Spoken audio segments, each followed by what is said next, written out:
ते प्रत्येकाच्या मुळात 3 लोक 9 खंड जीवलक्ष 84 योनी त्या सर्वांच्या मुळाशी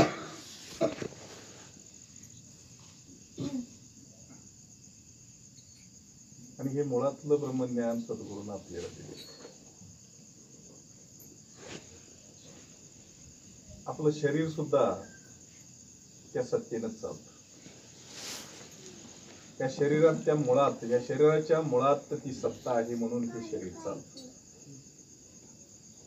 आणि हे शरीर ज्या ह्याच्यावर चालतं त्याचं ज्ञान सद्गुरूंनी आपल्याला दिले. त्या सत्तेचं ज्ञान दिलेलं आहे, त्या स्वरूपाचं ज्ञान दिलेलं आहे.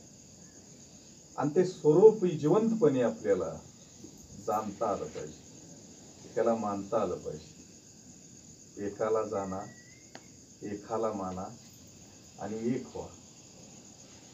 आता कोण तो एक? एकाला जाणायचं, एकालाच मानायचं आणि एक व्हायचं. तर तो मुळातलं जे ब्रह्मज्ञान सद्गुरूने दिले आपल्याला, त्या मुळाला कुठंतरी शोधलं पाहिजे आणि आपल्या आत्म्याचं कल्याण करून घेतलं. मग आपला जीवात्मा हे स्वरूपानं ह्या शरीराच्या मध्यभागाला आहे. त्या शरीराच्या मध्यभागाला जीवात्मा या स्वरूपानं ही सत्ता बसलेली आहे. भगवद्गीतेमध्ये चित्र आहे, एक रथ आहे. त्या रथाला ओढणारी पुढे घोडा आहे आणि त्या घोडाला 2 पागा आहेत आणि त्या पागा श्रीकृष्ण भगवंताच्या हातात आहेत. तद्वत सात्संगत मन नावाचा घोडा आहे, शरीर नावाचा रथ आहे. मन नावाचा घोडा आहे आणि हे शरीर या नावाचं रथ आहे. आणि त्या घोड्याला ज्या पागा आहेत, त्या मन नावाच्या घोड्याला ज्या पागा आहेत त्या 2 त्या जीवात्म्याच्या हातात आहेत. आपला जो जीवात्मा आत ज्या शरीराच्या नित्य मध्यभागाला बसलेला आहे ना, त्या पागा दोन्ही त्याच्या हातात आहेत. मग यामध्ये मी म्हणजे कोण आहे? तर मी म्हणजे अज्ञान आहे, मला झालेला भ्रम आहे. तुम्ही म्हणाल ही कसं, हे नशीब वगैरे कसं? तर पहिले बनते आहे तकदीर, फिर बनता है शरीर, ये सब कारागिरी ये प्रभु की, तू क्यों है दिलगी. उचललेला पाऊल आणि घेतलेला श्वास याचा सर्वे झालेला आहे पूर्वी आणि मग मला जन्म मिळेल. आता माझ्या करण्याने काय होणार नाही, हे पहिलंच ठराव आहे, ठराव केलेला आहे. आणि हे त्या सत्ता जी आहे ना, जे ब्रह्मज्ञान दिलंय, तो देव आहे ना, तो देव आपल्या ह्याच्यामध्ये आत आहे. जीव त्याचा अंश, त्या देवाचा परमात्म्याचा अंश जीवात्मा आणि परमात्मा हा देव, याचं ज्ञान दिलंय आपल्याला. आणि मरणार म्हटलं, मरणाला जो भेटतो ना तो अज्ञानी. आणि ज्यानं या सद्गुरूचं ब्रह्मज्ञान घेतले ना, जिस मरने से जग डरे मेरा मन आनंद, मरना वही चाहिए पूर्ण परमानंद.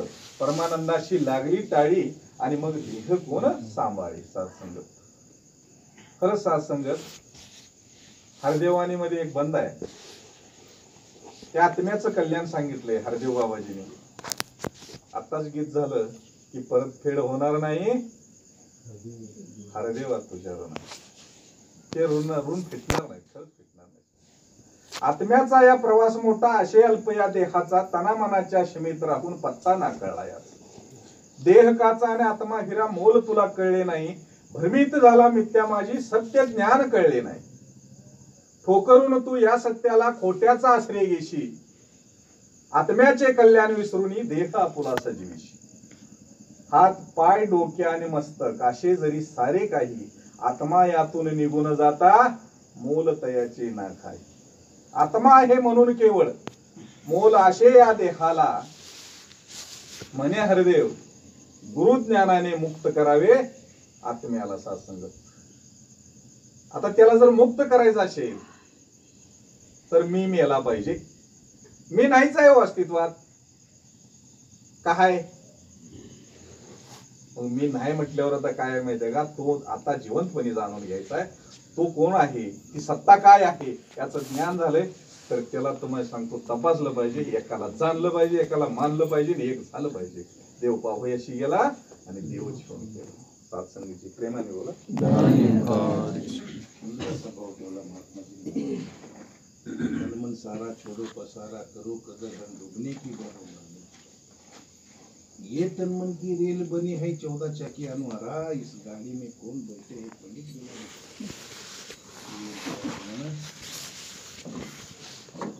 जरे माताजी पिताजी सेवा घेतली आणि त्यानंतर तानाजी अजितराव 2 मिनिटं विचार. प्रेमाने बोला.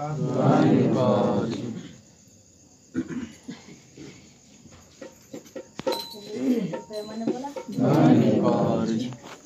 येताना विचार केलास का, जाताना विचार करशील का. येताना विचार केलास का, जाताना विचार करशील का. नको अभिमान कर भल्या नको अभिमान कर.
येणार आहे काय जाताना घेऊन जायचंय महाराज काहीच नाही महाराज हे अब्दुलकर महाराज म्हणजे जाताना बी काय नाही येताना बी काय नाही तुमच्या खिशात असं म्हणजे रुपये सुद्धा तुमच्या कपड्याला लावणार नाही म्हणते मला म्हणजे पद्धतीनं महाराजाचा अवस्था आहे नियोजन केल्याप्रमाणे त्यांना जे 2 मिनिटं एवढंच सुटू पुन्हा हे लांबनं गाडी आलेले सगळं करत बसलं तर मग लई येणं होतं गीतासाठी प्रेमाने बोला प्रेमाने बोला संतजनो रामदास महाराजांनी संतजनो एक सेवकाला संतजनो भिक्षा मागून संतजनो ते दररोज खात होते संतजनो. आणि एका गावात ते भिक्षा मागायला गेल्यानंतर संतजनो तो एक महान पंडित होता संतजनो ते चांगला तज्ञ होता संतजनो. आणि ते भिक्षा मागायला त्या गेलेल्या त्या बालकाला म्हटला तू आज मरणार आहेस म्हटला उद्याच्याला तू भिक्षा मागायला येणार नाही. संतजनो भिक्षा मागत असताना संतजनो त्याला थोडस खंत वाटला संतजनो ते तसंच आला रामदास महाराज बरोबर. आणि ती जेवायला बसल्यानंतर संतजनो त्याच्या अंगात ताप भरलेला होता संतजनो. रामदास महाराजांनी विचारलं काय झालंय नेमकं सांग म्हटले. तर असं असं एक माणसानं म्हटलंय. काय नाही म्हणले ते तू चिंता करू नको जेवण आणि निवांत आपण आराम करूया म्हटले. संतजनो रामदास महाराज झोपले आणि तिथं संतजनो तू पाय दाबत बस म्हटले. आणि पाय दाबत बसल्यानंतर संतजनो तिथे ती काळ संतजनो ज्या वेळेला न्यायचा होता त्या वेळेला संतजनो बरंच रूप घेऊन आला संतजनो आणि त्याला नेण्याचा प्रयत्न केला. तर केवळ रामदास महाराज हे संतजनो सद्गुरू होते. परंतु सत्य सद्गुरू होते म्हणताना संतजनो ते त्यांचे पाय दाबत बसल्यानंतर संतजनो बरंच त्यांचे नातेवाईक होऊन रूप बदलून संतजनो बरंच अटास करून त्याला त्याचं प्राण न्यायसाठी बघडला फासा टाकून तरी सुद्धा नेऊ शकला नाही. तसंच संतजनो सद्गुरू तो ताकद आहे. तुमची कुठलीही गोष्ट संतजन असो शेतातील असो घरातील असो जित्राबातले असो आणि कशातले मानवातले असो तर संतजनो सगळीकडे लक्ष देणारा हा सद्गुरू परम शक्तिदायक आहे संतजनो. म्हणून संतजनो दासला सत्संग सेवा सिमरन वेळोवेळी घडत राहू हेच तुमच्या चरणावर होत आहे. संतजनो प्रेमाने बोला. जुना सेवादल महात्मा जय महाराज. सतगुरु है प्यार का सागर सबको प्यार खिलाता है. अवतार गुरु का दिल है कोमल सबको गले लगाता है. गुरुचं काम आहे महाराज निवेदन केल्याप्रमाणे आपली गीतासाठी रवीजी त्यानंतर मंगलाचरण होऊन महात्माची विचार प्रेमाने बोला सत्संगाची प्रेमानं बोला. माझ्या सद्गुरु रायान देहरूपी मातीला माझ्या सद्गुरु रायान देहरूपी मातीला दिल जीवाला जीवदान या मानव जातीला दिल जीवाला जीवदान या मानव जातीला दिल जीवाला जीवदान या मानव जातीला माझ्या सद्गुरु रायान देहरूपी मातीला माझ्या सद्गुरु रायान देहरूपी मातीला दिल जीवाला जीवदान या मानव जातीला दिल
प्रेमानं बोला.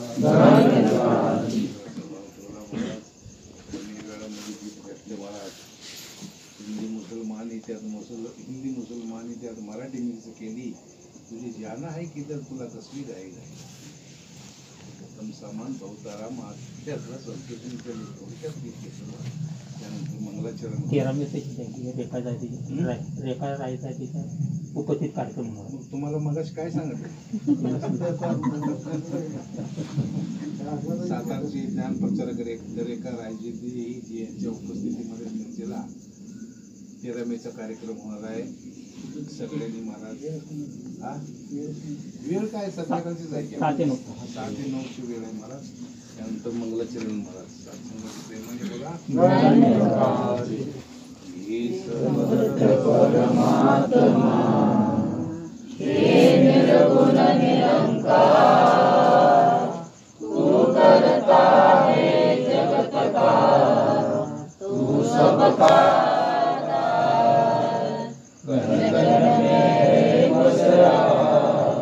तेरा रूप अपार तीन काल है सत्य तू नित्य है संसार घटघटवासी है प्रभु अविनाशी करता दया से तेरी हो सभी भवसागर से पार निराकार साकार तू जग के पालनहार है ग्रंथ महिमा तेरी दाता परमपार परम पिता परमात्मा सब तेरी संतान भला करो सबका प्रभु सबका हो कल्याण भला करो सबका प्रभु सबका हो कल्याण.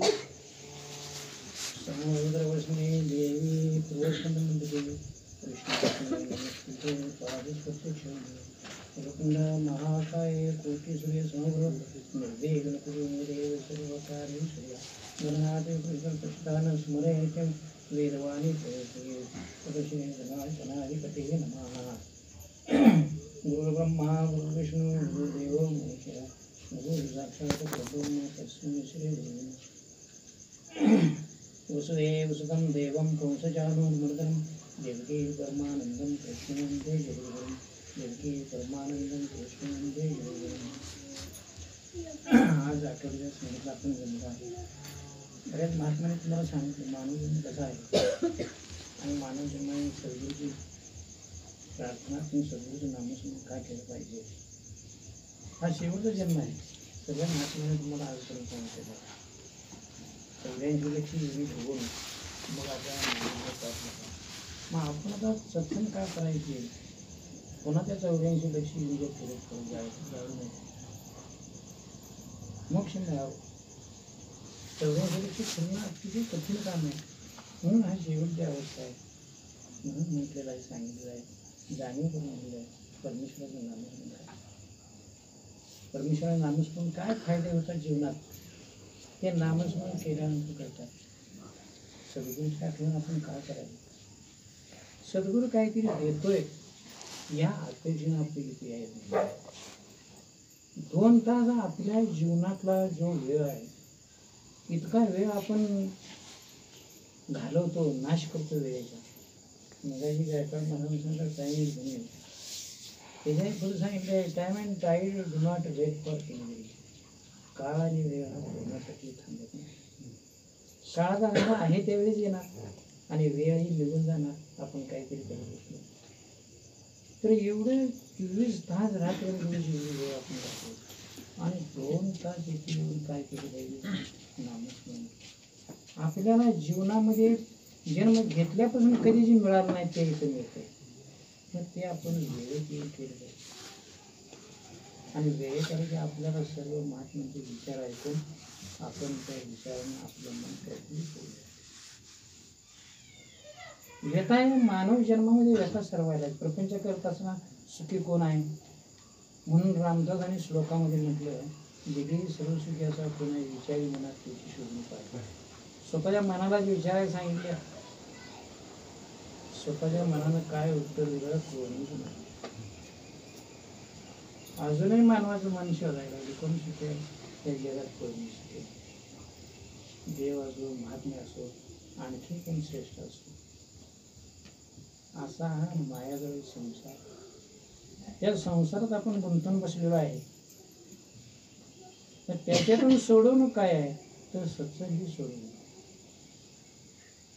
इथं आल्यानंतर आपण जन्माला आलो, कशासाठी आलो? आणि आपल्या हातात ते नाही, जन्माला येणंही नाही आणि मरणही आपल्याकडे नाही. यासाठी आपण काय केलं पाहिजे?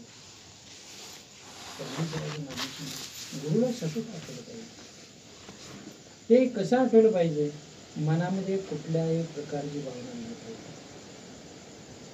स्वार्थी व्यक्ती नसावी, अभिमान नसावा. सगळ्या संतांची अहंभाव काढून टाका. गर्भात असताना तुम्ही तो सोडून पुन्हा आल्यानंतर मी केलं, शेतीवाडी माझी, घर म्हणजे सगळं माझं.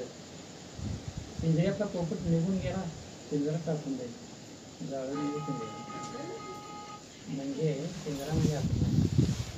आत्मा निघून गेल्यानंतर शरीराला शून्य किंमत आहे. ते हडका पण काय तो पिंजरात करून देतो. कधीही आपल्याला समजून मानव नरदेह दुर्लभ आहे, म्हणजे कधीही न मिळणारा असा हा मनुष्य जन्म आहे. आणि तो आपल्याला काय मिळाला आहे? आपण 84 लक्ष जरी दोन पुण्य केले त्यावेळी आपण काय जन्म. आणि मग एवढं जर असेल तर आपण हा मनुष्यांना काय विसरावं? भगवंताचं नामस्मरण काय विसरावं? भगवंताचं नामस्मरण काय करणार? संतांची जर आपण चरित्र पाहिली तर ते वाचायला लागलं की अक्षरशः तिथे थांबते. एवढी सोशिकता आणि एवढी समजूतता आयुष्यामध्ये सुद्धा आपल्यामध्ये संत तुकारामांनी तर इतकं सांगितलंय की ते वाचलं आणि त्याचा अर्थ करून बघितला तर मनाला दुःख वाटते. मला तर असं वाटतं सामान्य माणूस म्हणून काय जन्माला घातलं. एवढी देवाजवळ जवळी तर तुकारामांनी त्याची जगद्गुरु त्यानं म्हटलं. जगाचे गुरु असं का मानले? जगाचे गुरु कुणालाही म्हणताय. परमेश्वराच्या प्रत्यक्ष जवळ गेले ते. आपण प्रयत्न करायला लागलो. ते प्रत्यक्ष जवळ गेले सगळे. आपण जवळ जाण्याचा प्रयत्न करायला लागलो. जमलं तर जमलं आपलं प्रकल्प करतो. त्या प्रत्येकातून सोडून आपल्याला होत नाही. त्या मायाजाळातून आपल्याला कुठं जाता येत नाही. तुकारामाची आम्हाला कविता होती जुन्या 11वीला. आवाज आलेली संबंध. आवाज म्हणजे स्त्रीला कविता. वेशीपासून आली घरात. गावाच्या वेशीपर्यंत गेली, सगळं संपूर्ण झालं, घेऊन जायला पंढरपुरात. वेशीतनं माघारी आली आणि सुनवाला सांगते जास्त पीठ काय मात्र करू नको, शेणी काय त्या कडव्याच्या काढू नको. आणि गेली वेशीपासून आली माघारी आणि परत सांगायला लागली. यातून संत तुकारामांना काय सांगायचं आहे? त्या स्त्रीचं मन मायाजाळात प्रपंचात गुंतलेलं आहे. म्हणून तुम्हाला सांगतो, आपण साधी माणसं आहे, तुम्ही पंढरपूरला कधी विसरू नका. आयुष्यातनं मरेपर्यंत एक वेळा तर जाऊ द्या. काय वाटेल ते होऊ दे.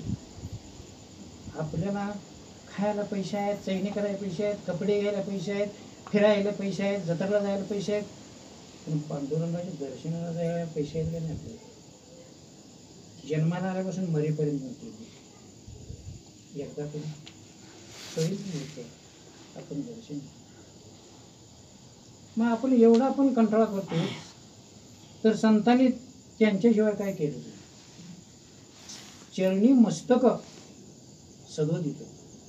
काय मागितलं? तुझ्या चरणावर कायम आमचं डोकं असू, आम्हाला दुसरं काही नाही. नरगे मुक्ती संपदा संत संगती. संतांची संगती जीवनामध्ये श्रेष्ठ आहे. आता दिंडीमध्ये सुद्धा मी पाहिले म्हणा, दिंडीला प्रचंड 3-4 लाख लोक असतात. त्याच्यामध्ये रुग्ण असतो, ठेवला जातो सोबत. आता त्याच्यामध्ये कसं आहे, 917 जण असतात. खरे भक्त शेवटी जर किती मिळते असेल काय करून नसेल बाकीचे शेवटी असतात, तेही देवाला बघतात. म्हणून नामस्मरण करण्यासाठी वयाची अट नाही. लिंग, भेद, धर्म, पंथ, जात कुठलाही भेद पांडुरंगाला नाही. अनेक जाती संत होते. तुकाराम कुणबी समाज होते, संत सेना नाही समजले, गोरोबा कुंभार समाज होते. सगळ्या समाजाचे संत. तसं छत्रपती शिवाजी महाराजांनी महाराष्ट्र निर्माण केला, त्यांचे सरदार सगळ्या समाज. म्हणजे संतजनांनी सुद्धा याच्यातून ज्ञानातून काय सांगितलंय? तुम्ही वागत असताना समभाव ठेवा.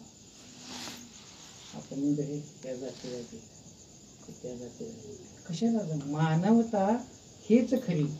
ती कुठलीही जात असू दे, कुठल्याही जातीला पंथाला धर्माला मानव सेवा ही ती ईश्वर सेवा. आपण एखाद्याला तांदूळ पाणी मागितलं, दुष्काळ पडला व विहिरीचं पाणी नाही, तर सुद्धा काय पूर्वीच्या काळी माणसं म्हणा आपल्या काय पांडुरंगाने. पण जाणीव ठेवत नाही अजून सुद्धा. रस्त्याला घर असलं नाही बाबा पाणी नसेल, एखादं त्यातनं म्हणत असतो.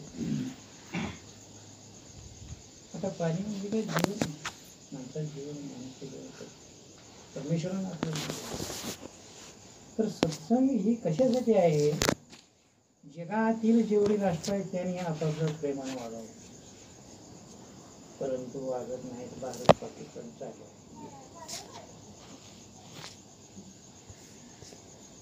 काय सत्संगचा सांगून सगळ्या राष्ट्रामध्ये ठराव करून जागतिक शांततेचं पारितोषिक सत्संग मिळवलं.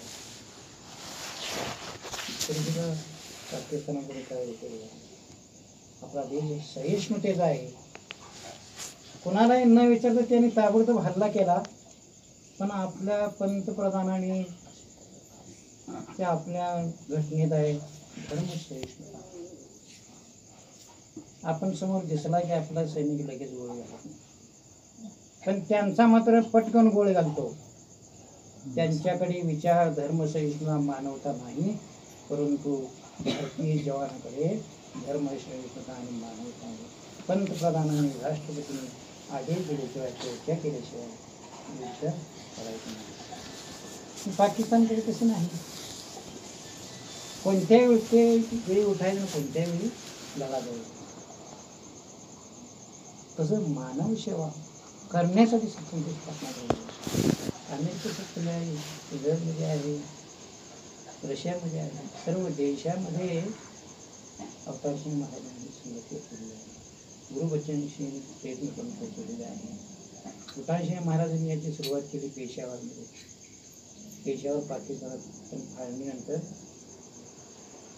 तुकाराम महाराज जिथे आहे पेशावर सोडले. अवतारसिंग त्यांच्या घरी आहे. आणि मग गुरुबच्चन सिंग त्याची दिल्यानंतर सेवा त्यांनी आत्मनाथ प्रयत्न करून संगत नावावर करायचे. जगाला महत्त्व पटवून दिलं.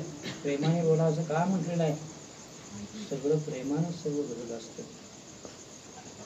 आता मग तत्वज्ञानामध्ये सांगितलं टिट फॉर टॅट. जशाच तसे वागा. जशाच तसे वागले तर काय होतं? नुकसान होतं. महात्मा गांधींनी देशाला स्वतः मिळवून दिलं. विदाउट वेपन हातामध्ये शस्त्र न घेता आपल्या सत्संगची नीती तिथं वापरल्या महात्मा गांधींनी इंग्रजांच्या काळात. आणि काय सांगितलं, फिट इंडिया, छोडो भारत, चले जाऊ. तुमच्या पायापुरतं तुम्ही तुमच्या घरला निघून जावा, आमच्या देशात राज्य करू नका. म्हणून आपण एखादा माणूस अतिशय रागात दिसला आणि आपण काय करते म्हणून सहज जाऊन त्यांचं दर्शन घेतलं तर आपल्याकडे रागाने बघेल का? कधीच बघणार नाही.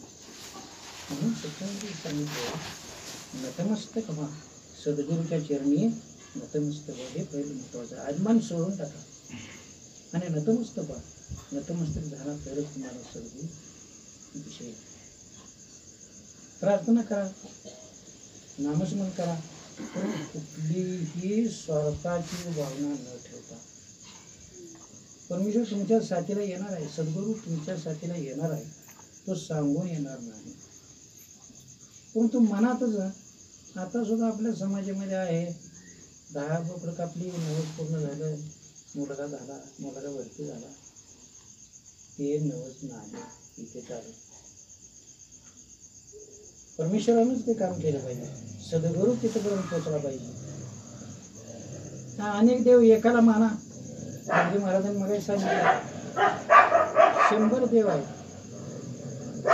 100 देवाची नवस, पण एकालाच माना.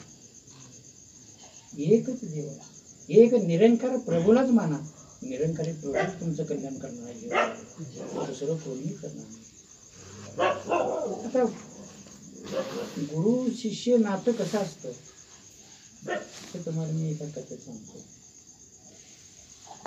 एका नदीच्या काठी आश्रम तिथे गुरु आहे आणि शिष्य असतो. तो गुरु दिवसभर त्यांना शिकवायला मार्गदर्शन करायचा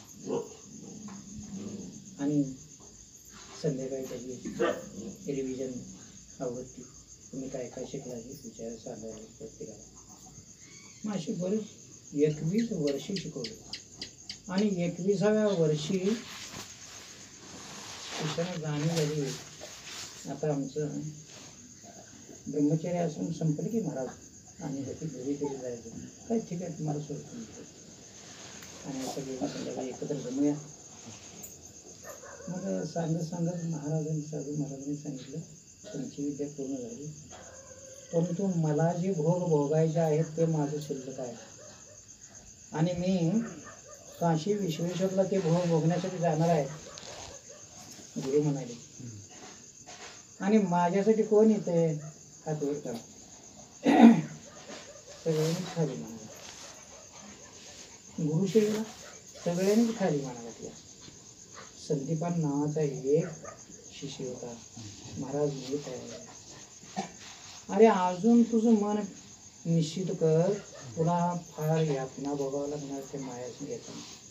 मी पांगळा होणार आहे, माझा आंधळा होणार आहे, माझ्या शरीराला कंप सुटणार आहे, ते मी सगळं भोगणार आहे. माझे शिल्लक राहिलेले पाप, शिल्लक राहिलेलं करणं तुला जमेल का? त्यातून मला उचलणं आणि सेवा करायची होय जमेल, कारण माझे गुरु तुम्ही आहात आणि तुम्ही म्हणजेच माझे जीवन. सद्गुणान शिष्याला काशीला गेली म्हणून सगळी सेवा चालू केली आणि सेवेत सगळा त्याचा वेळ झाला. तिथले जे देवदेवता होते त्याचं दर्शन घ्यायला सुद्धा मिळालं नाही, पण गुरुसेवेत सुव्यवस्था अर्पण करायची. भगवान विष्णू आले स्वर्गात आणि त्याच्या डोक्यावर हात ठेवला. बाळ सर्व शिष्यामध्ये तू श्रेष्ठ आहे, कारण गुरुचं वचन मोडलं नाही आणि गुरुसाठी दिलं दिलं तसं आपलं पाहिजे. आणि मग भगवान विष्णू त्याच्यापर्यंत का पोचली? ती गुरुची सेवा पाहून शिष्याने केली. तसं आपण सद्गुरूची सेवा करूया. स्मरण सेवा मनापासून भाव ठेवून जीव ओतून मनीविषयी भाव देवा मला पाव म्हटलं. कुठलाही निस्वार्थीपणा पाहिजे आपल्याकडे, स्वार्थ असू नये कुठल्याही गोष्टी, अहंभावीपणा असू नये. तुकारामांनी तेच केलं जीवनामध्ये. अगोदर श्रीमंत ते व्याजान पैसे द्यायचे, त्याने या प्रक्रियेत काय आहे ते लवकरच त्यांना कळालं. आणि त्याने सगळं धान्य वाटून टाकलं आणि हे काहीच नको म्हणून नामस्मरण लागलं. इतकं नामस्मरण केलं, इतकं नामस्मरण केलं, प्रत्यक्ष विठ्ठलाला प्रसन्न करून घेतलं. आज देहूमध्ये मी जाऊन आलो, त्यांनी बांधलेलं मंदिर आहे आणि त्यांच्यानंतर जास्त मंदिर आहे. आपण मेल्यानंतर कुठं जातो? स्वर्गात सुद्धा नाही. तुमची काय कल्पना आहे काय स्वर्गात जातो? गेला स्वर्गात नाही जात, नरकात. आपली जागा नरकात आहे आणि सत्पुरुषाची स्वर्गात आहे. आणि त्याच्याही पुढच्या सत्पुरुषाची वैकुंठ. म्हणून तुकाराम कुठे गेले? वैकुंठात. संध्याकाळी जाणार आहे म्हटल्यानंतर पंढरपुराहून देहून आले. सगळ्या संतांना जवळच्या मित्रांना जमवले. आता मी उद्या जाणार आहे आणि रात्रभर भजन करूया. कोण कोण जेवढे मित्र आहेत त्यांना सगळ्यांना बोललो, सगळे भेटले. पण एक मित्र तेली समाजात होता, जगणारे होता. आणि मग ठरलेलं होतं भंडारा डोंगरावर गाता लिहित असताना माझं राहिलेलं काम तू कर म्हणून सांगितलं. गुरु राखायला यायचा आणि लिहिली कशानं गाता? झाडांचे हिरव्या पाण्याचे रस करून त्या रसाने गातात. जगन्नाथाच्या डोक्यावर हात ठेवला आणि लिहायचं काम जगन्नाथाने पूर्ण केलं. आता तुला काय पाहिजे? मग संत तुकाराम म्हणते, मला काही नको, मोक्ष द्या. तुमचा हात माझ्या डोक्यावर आहे, मला मोक्ष द्या. अरे पर म्हटले, तू अगोदर मरतोय पण मी अगोदर मरतोय, आता काय झालं? ते कुणाला माहित आहे. आणि तू जर अगोदर वळण झाला तर मी आहेच म्हटले, तुझ्या देहाला हात लावणार नाही. मग अगोदर संत तुकारामांकडे वैकुंठाला गेले. तर तेला त्याला निरोप दिला होता. तेल्याचा घाणा होता, प्रातिचिक माणूस होता, त्याला भेटायला येता आलं नाही. आणि मग त्यानंतर जगणारे महाराज त्यांनी देह ठेवला. देह ठेवल्यानंतर त्यांच्यामध्ये पुरायची पद्धत असते तेली समाजामध्ये. आणि पुरायला गेल्यानंतर असं शरीर लांबत डब्यात टाकल्यानंतर सगळं पडलं, तोंड देऊन उघडलं. ते खडा पडला की असं चटणी उठायचा प्रयत्न करायचा, खडा पडला की चटणी उठायचा प्रयत्न करायचा. आता सगळ्यांचा नाही इलाज झाला, काय करायचं?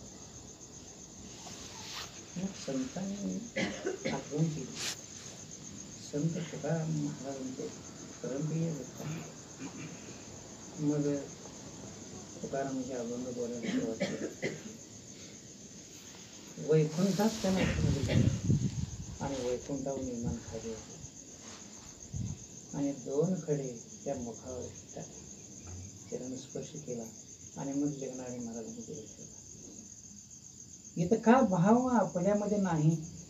आपण सामान्य माणसं आहे. माझ्यामध्ये आपल्याला संतांनी जे केलं, आज 21वे शतक चालू आहे. 16व्या शतकात त्यांचे विचार आज सुद्धा लागू करतात. म्हणजे किती आधार बुद्धी आहे त्यांची. म्हणून मनातला भाव, मनातलं जे प्रेम, ते कधी विसरता कामा नये. नंतर तुकाराम महाराजची मुलगी, तिलाही कळलं नाही. तुका गेले वैकुंठाला, बाप वैकुंठाला गेला मला न सांगता. ती रडायला लागली. तिने टाहू पडला. देऊपासून 5-7 किलोमीटर गाव आहे. रात्रंदिवस रडली होती आणि आठवण करायला लागली. पुन्हा भगवंताला सांगितलं, मला आणि पृथ्वीला भगवंताला वंदन केल्यानंतर पृथ्वीला पुन्हा आले मुलीसाठी आणि मुलीला भेटले. आणि मग तिला भेटून तिला निरोप देऊन पुन्हा आपल्या वैकुंठधामाला गेले. असं आहे प्रेम असल्यानंतर. मग प्रचंड नामात किती शक्ती आहे. वैकुंठातनं खाली कोण आलाय का? नरकात येत नाही, स्वर्गात येत नाही आणि वैकुंठातनं तुकाराम महाराज खाली आले. त्यांचे जर तुम्ही अभंग बघितले, डोळ्यातून अश्रू येतात. डोळ्यातून अश्रू काय येतात? त्यांचा प्रेमभाव तेवढा आहे. देवाला एवढं कसं आळवलं असेल त्यांनी. आपल्याला नुसतं कंटाळायची, सकाळ उठून तुला करायची, रात्र देवा परमेश्वरला कधी विसरू नका.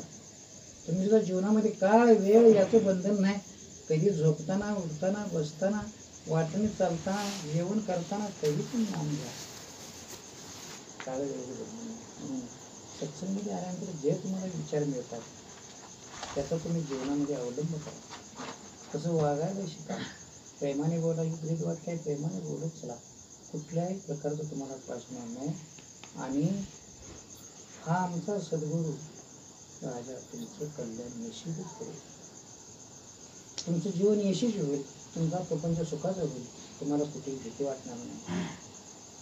आणि तुम्ही सफलतेच्या वाटेवर गुरुचं दर्शन घेऊन जीवनामध्ये आनंद घ्या. प्रेमाने बोला.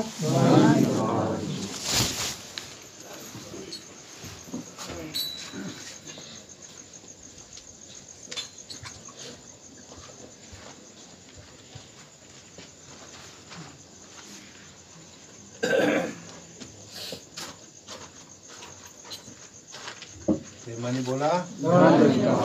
यानंतर ध्वनीमून आजच्या प्रति संगत समाप्त आहे. तेरी ओट सहारा तेरा तन मन मोर गुनावा, कहे अवतार तेरी दाता, दिन राती गुण गावा. कहे अवतार तेरी दाता, दिन राती गुण गावा. एक तू ही निरंकार, एक तू ही निरंकार, एक तू ही निरंकार, एक तू ही निरंकार. मैं सदा भूलनार, मैं सदा भूलनार, तू है दाता बख्शनहार, तू है दाता बख्शनहार. मेरे अवगुण नाचीता, मेरे अवगुण नाचीता, तू ही निरंकार, तू ही निरंकार, तू ही निरंकार, तू ही निरंकार. तेरा रूप है संसार, तेरा रूप है संसार, सबदा भला करो करतार, सबदा भला करो करतार. मेरी मन है दातार, मेरी मन है दातार, तू ही निरंकार, तू ही निरंकार, तू ही निरंकार, तू ही निरंकार. मेरा डोले ना इतबार, मेरा डोले ना इतबार. बख्शो श्रद्धा भक्ति प्यार, बख्शो श्रद्धा भक्ति प्यार. करा मैं संतों का सत्कार, करा मैं संतों का सत्कार. तू ही निरंकार, तू ही निरंकार, तू ही निरंकार, तू ही निरंकार. सद्गुरु माता सुदीक्षा सविंद्र हरदेव जी महाराज की जय. निरंकारी राजमाता गुरुवचन अवतार की जय. प्रेमाने बोला. सगळ्यांच्या प्रसादीची व्यवस्था आहे. सगळ्यांनी प्रसादी करून